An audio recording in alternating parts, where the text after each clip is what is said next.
Tony na buhay at kamatayan ang ilalabas mo sa ibig. Kaya huwag kang magbibigay ng sumpa, huwag kang magbibigay ng kahirapan, kundi magbigay ka sa iyong salita ng mga pagpapala. Bakit? Narito, aking ginagawa, ginawa ng Diyos ayon sa iyong salita. Bibigyan kita ng isang pantas at matalinong pag-iisip. Ibinigay ng Diyos, di po ba? Amen. Ibinigay ng Diyos. Na in fact, walang magiging gaya mo, walang katulad sa iyo.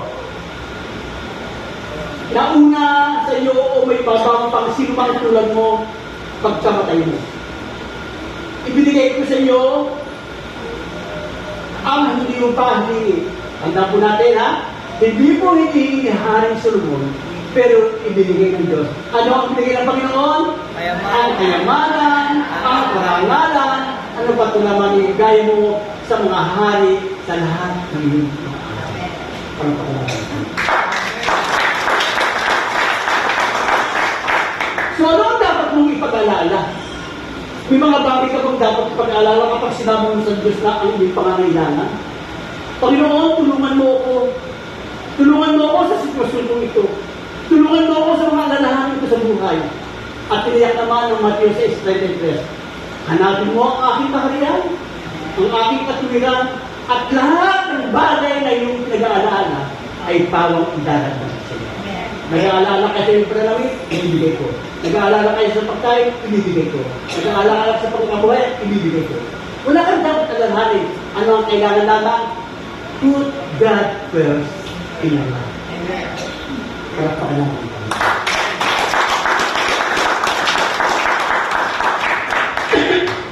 Naiisip marahil ang iba.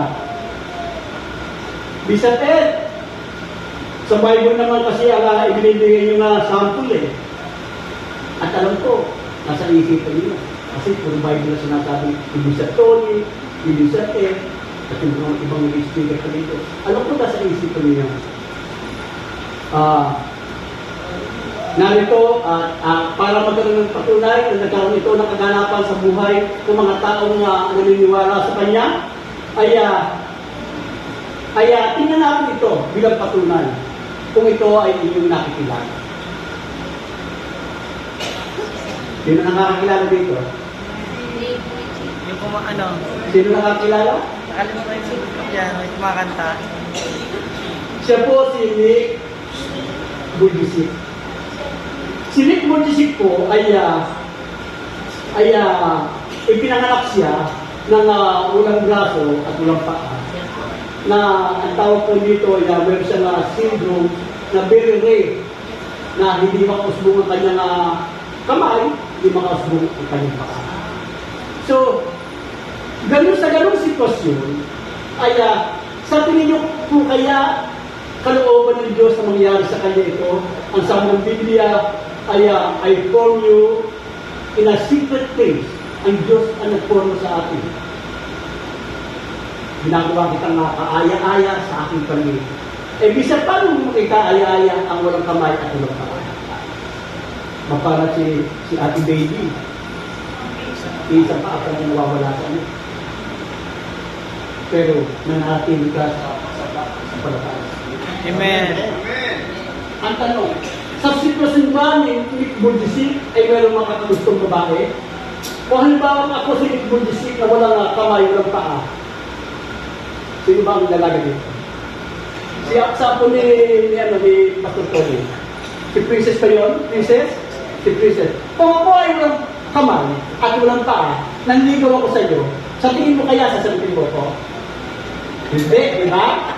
Hindi sasagutin kasi ang nakikita agad ng tao, yung physical appearance ng taong kanyang nakikita. Pero ang Diyos ay gumawa ng kapamaranan upang sa kabila ng kanyang kaparsanan ay may puso naman siya, ang dami. At isa na, marunong siyang ibig. At sa kanyang panahon to, ay nagkaroon siya ng tinatawag na asawa. Nakasal sila, at sila ay naninirahan sa Southern California. At sa kanyang pag-aasawa, tandaan po dito ang pinag-aaralan po natin dito ay ano ba yung pinag-aaralan? Ano ba yung dapat mong ipag-alala? At ang ating pong tinatalakay dito, kung ilalagay mo sa iyong puso, sa iyong isipan, sa iyong damdamin, na unahin mo muna ang Diyos sa iyong buhay, wala kang dapat pag-aaralan. Sa buhay ni Nick Bujicic ay nagkaroon siya ng pag-aaral sa kanyang sitwasyon. Naranasan niya yung mamuli sa eskwela na naging dahilan upang siya magpakamatay sa pamamagitan ng paglulunod sa sarili. Pero sinigip siya ng isang janitor na eskwelahan na sinabi niya, huwag mong gawin niya sa sarili at magiging preacher ka. Na yun ang tumimo sa kanyang isipan, yun yung nag-motivate sa kanyang sarili upang makita niya ang plano ng Diyos sa kanya. At hindi na sa ganyung sitwasyon. Saka tayo ang pangito, ayun nga si Princess di ba? Saka tayo ang pumunta na walang kamay, walang paa, iibigin mo ba ako? Hindi ako iibigin. Pero inilangan ang Diyos sa kanya upang siya ay ibigin. At sa kanyang sitwasyon, ano ang ating ipag-alala? Lord, magkakaanak kaya ako? Magkakaroon kaya ako na anak sa sitwasyon ito? Walang paa, walang kamay. Ang kanyang asawa ay si Kanae Miyahara. At sa kanilang pagsasama ay nagkaroon sila ng tinatawag na anak. Habang sila ay naliligo sa base, dito po, nakadistrip pa yung wala yung kamay, wala yung paa. Eh no, kaya ko ba magparami ng anak sa kabila ng aking kapansanan? Paano na yung aking pamumuhay? Kaya ko dumami ang aking anak na wala akong kamay? Wala akong paa, bubuhay ba ako ng aking asawa? At sa kanilang pagsasama, ay nagkaroon sila ng apat na anak. Dalawang lalaki, dalawang babae. So ano ang nangyari sa mga bagay na ito? Bakit ko binabahagi sa inyo ang buhay ni Nick Bujicic? Upang sa ganoon ay makita natin na nangyayari ang mga bagay nito upang sa ganoon ay kinakailangan